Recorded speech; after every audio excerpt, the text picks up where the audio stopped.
That was one of the best live performances of Taylor Swift I've ever seen. We did not see that one coming. The best thing Taylor has ever done.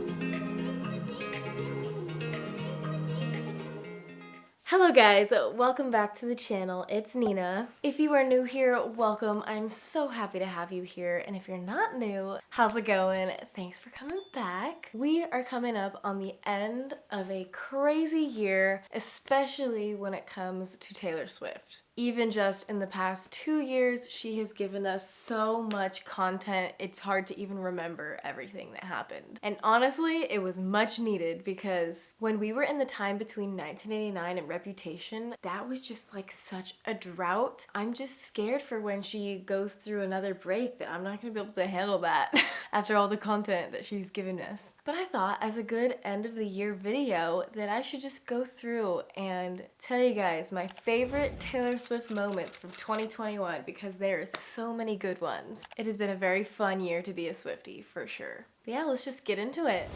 So as we know, Taylor Swift has released so much music this year, including Fearless Taylor's version, Red Taylor's version. She did a song with Big Red Machine, Aaron Dessner, the Grammys, to joining TikTok. There's just been so many. So I think I decided I'm gonna go through and tell you guys my top 13 Taylor Swift moments. Of course, we had to throw in the 13 in there. So these are all just my opinions, so if you guys have your own favorite Taylor Swift moments of 2021, please comment them down below. I would love to see what you guys come up with. But coming in at number 13, I have the fact that Taylor Swift was on the top of so many people's Spotify Wrapped this year. Like, you don't know how much joy that brought me to just keep going through my Instagram stories and seeing how many people had Taylor Swift in their top 5 or their top songs being Taylor Swift songs, and it was just so funny to me because I feel like not that long ago it was not cool to like Taylor Swift, even during Reputation. Like, we've stuck it out for the longest time while everybody went through their I hate Taylor Swift phase. I had so many people sending me their Spotify Wrapped being like, you would be proud, Taylor Swift is in my top 2. People that it's like, I didn't realize I listened to Taylor Swift that much, but I guess I do.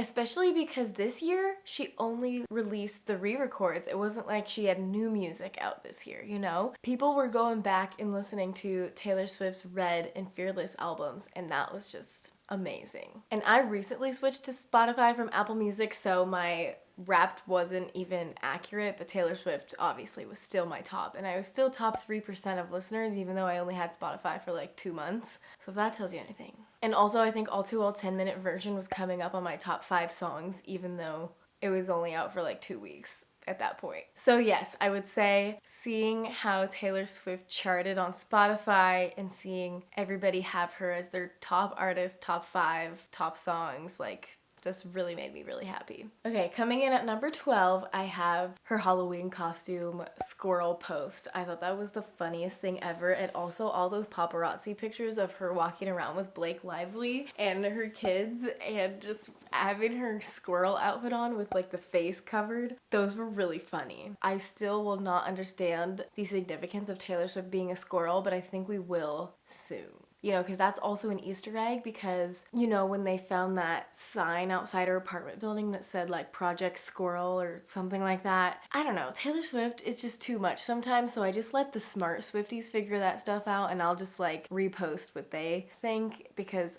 my mind is just like too slow to connect all those dots. But I truly appreciate those Swifties that really dig in deep and they do real detective work and figure out all this stuff because you are the backbone of the fandom. So yeah, anyways, that squirrel costume was hilarious and hopefully will make sense at some point.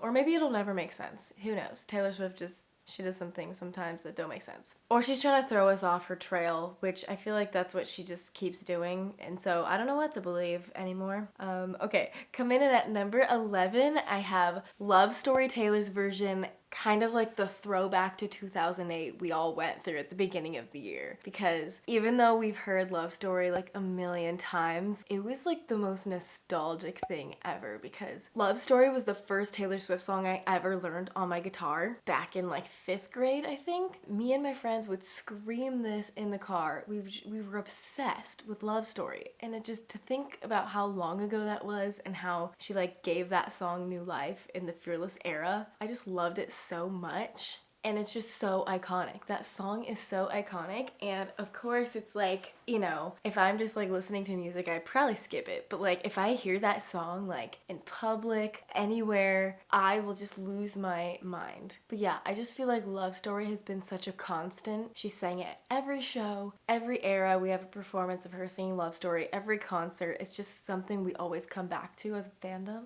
I just love that. So that's at number 11. Okay, for number 10, I have randomly dropping Wildest Dreams Taylor's version because it was trending on TikTok. Like, that was just so funny to me, because she was just like, oh, well, it's trending, the streams are going up, I might as well get my coin, get my version out there so that Scooby Snack doesn't get all the money. And just the fact that she teased that song so long ago, I really don't know what to expect with when 1989 is coming, because there's just been, we've thought that one was coming for like a year now, and it's not. And it hasn't. But yeah, Wildest Dreams being in the Spirit trailer back in like the spring, I don't even know when, and then her releasing the Taylor's version of it back in September, like that's so random. She gave us that before any song off of Red, which is just so funny to me. Anyways, I thought it was iconic, the whole she just dropped it out of nowhere type of thing. So that's Wildest Dreams, Taylor's version, sitting at number 10 here. Number 9 is going to be hearing the Fearless vault tracks after knowing the demo versions for so long. I didn't know all of the vault tracks. I think I didn't know Mr. Perfectly Fine or Don't You, but the rest of them I had heard the demo versions, and I had them on my computer for the past 6 years. And so I never in a million years thought that she would record That's When We Were Happy, Bye Bye Baby, formerly known as One Thing.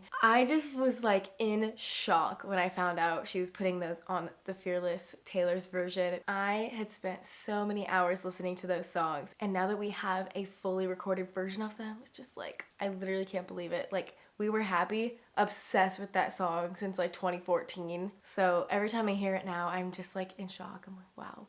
Yeah, and I feel like that's going to be the same thing with like the songs from the debut and Speak Now, because there's definitely more unreleased tracks that we've heard before that she is possibly going to put on the other re-records. So yeah, looking forward to that. Okay, number 8 is going to be when we all thought Taylor Swift was going to release 1989 because of all of the Easter eggs that we thought connected to each other, but then she just comes out and announces that Red, Taylor's version, is coming out in 5 months. Like, she announced that in June, that Red was coming out this year in November, and I remember thinking like, oh my god, that is such a long time from now. We did not see that one coming at all. And I'm actually so glad that Red was the next one, because I feel like people finally understand how good of an album it is, and it really needed all the hype that Taylor Swift gave it, especially with All Too Well 10-minute version. Which brings me to my next one, sitting at number, what number are we at? Are we at number 7? So sitting at number 7, I have the All Too Well short film and I Bet You Think About Me video. The fact that Taylor Swift spent so much effort and time promoting Red and giving us content for Red, I was like, she's finally giving it the attention it deserves, and people are finally seeing the masterpiece that is Red. And the fact that All Too Well got its own short film, like, if you had told me this like a year ago, I would have been like, you're kidding me. What? I can't even comprehend that the All Too Well 10-minute version is even a thing, because it was a joke for so long that we bullied her about, that it just never was gonna happen, and then it did, and then we were like, oh my god, like, but we asked for it, you know. Also, the I Bet You Think About Me video, I did not expect her, out of all of those vault songs, to choose that one. I thought she would have chosen like Better Man or like Nothing New or just something different, but the fact that she chose the country song and she did such a good job on the video and it was so so funny. The video actually made me like the song so much more. And I'm curious to see if that whole wedding theme has anything to do with the Speak Now re-records. I feel like everything is always connected. But yes, the short film and the music video were just so good. Definitely one of the highlights of the year. Okay, coming in at number 6, I have Taylor Swift joining TikTok. Honestly, that was one of the best things that happened this year because I felt like for the first time since we had Tumblr back in 2014, 15, 16, that we were connecting with her on the same level again. Although Taylor Swift has never liked or commented on any of my TikToks, but the fact that she is interacting with fans on TikTok rather than any other platform now makes it feel kind of like that Tumblr vibe where it's like, oh, this is just us on here, like community. I post exclusively Taylor Swift content on TikTok now just because I think it's funny, and I'm treating it more like my Tumblr than my personal TikTok page, but I think it's just so fun to like follow other Swifties and comment on each other's videos, and the fact that Taylor Swift is on TikTok and there's, because of the For You page, she has the ability to see anyone's TikTok, not just people that you follow, which is cool, which is what I like about TikTok, is that you don't need a ton of followers to have engagement and everything. But the content she's been posting on TikTok is just like 13 out of 10, amazing. I recreated her fall TikTok and it's just been so fun to like do all the TikTok trends that she's posting on there. Definitely is giving me that 2014 Taylor on Tumblr vibe, which I really liked. But I'm not a Twitter Swiftie. I think TikTok is better than Twitter Swifties because they scare me. Tumblr Swifties, I can hang. TikTok, cool. Twitter, I'm a little scared of them. Okay, coming in at number 5, this is kind of like a combo one. Taylor Swift winning Album of the Year at the Grammys for Folklore, as well as us having a video of her talking to Harry Styles. I just think that was so iconic, amazing. Our divorced parents. I truly think Folklore did deserve Album of the Year.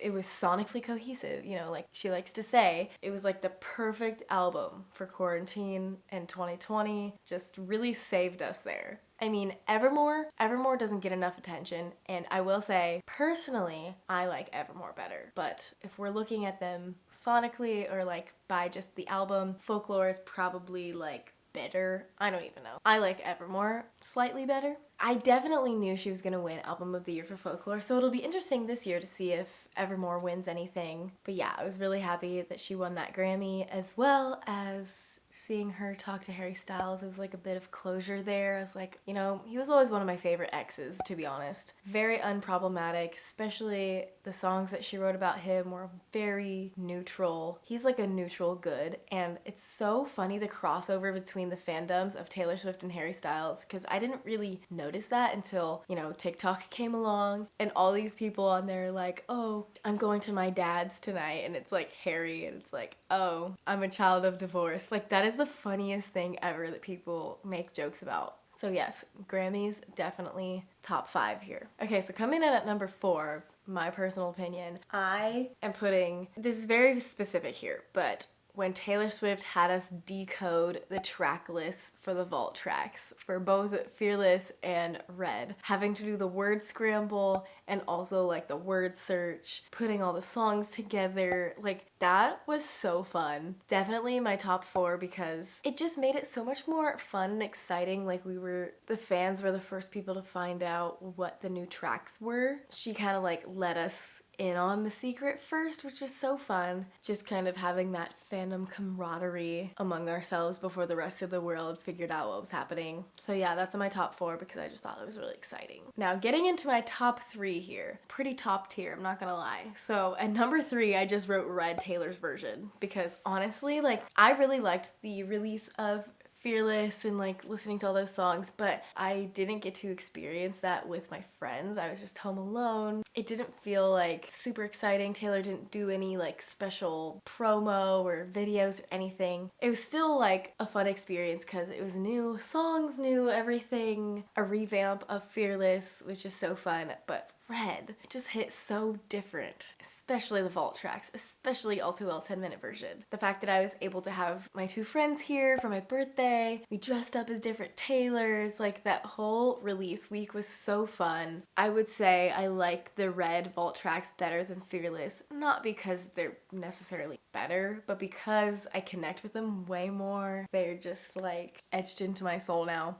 I guess. I don't know. So Red Taylor's version as a whole is definitely the top 3 here. Now coming into top 2, I have the Grammys performance where she did the medley of Cardigan, August, and Willow. That was one of the best live performances of Taylor Swift I've ever seen on TV. She absolutely killed the vocals. She did everything that she think we would like, especially including August, which is kind of like, you know, one of those songs that just the fandom is obsessed with and that she takes notes on and then kind of like gives us what we want and also gives us what she thinks we want to hear, as well as what her mutual favorite with us, especially because Jack Antonoff loves August. That just was the best song choice for her to choose out of all the other songs on Folklore besides Cardigan. Also, I'm wearing my cardigan, obsessed with it. My red cardigan still hasn't come yet, but hopefully it takes less than 9 weeks like this one did.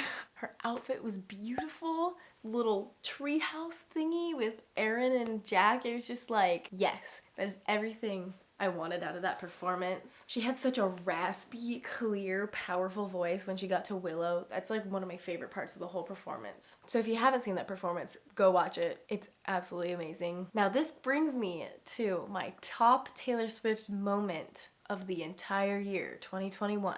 And that would be All Too Well, 10-minute version from the vault, Taylor's version. And I've been mentioning All Too Well 10 throughout this whole entire video because I just think it is just the best thing Taylor has ever done. Her SNL performance of it, when she sang it before the short film premiere, all the interviews she did talking about it, it really just proves, like, in re-recording these albums, Taylor is finally doing everything she wanted to do the way she wanted to do it originally. All Too Well 10 was like the missing piece of Red. I feel like everything makes so much sense now. It like connects everything else. I did a lyric breakdown of All Too Well 10-minute version if you guys want to check that out, and you can see how I connected everything and broke down all the lyrics to it, but I don't think I will ever get tired of listening to that song. Watching her sing it live on SNL, you can just tell she just was like, I did it. I released a 10-minute song and it went #1. Like, who does that? Who does that? I don't know that if she released this at any other point in time that it would have had the cultural impact that it did this year.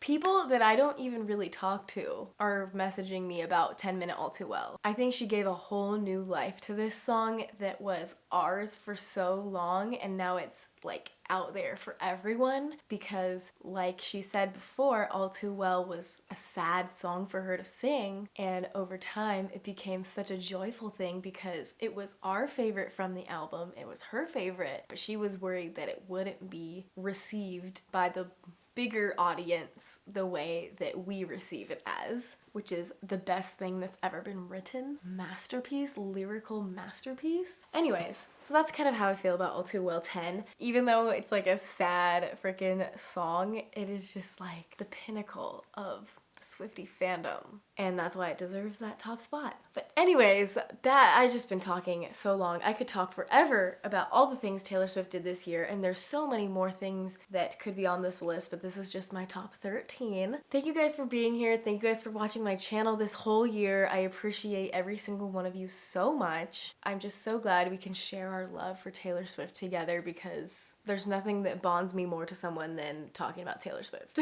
If you guys like this video, please give it a thumbs up. And if you guys want to see more videos, I post every Tuesday and Friday, so don't forget to subscribe. And I will see you guys in the next one. Bye.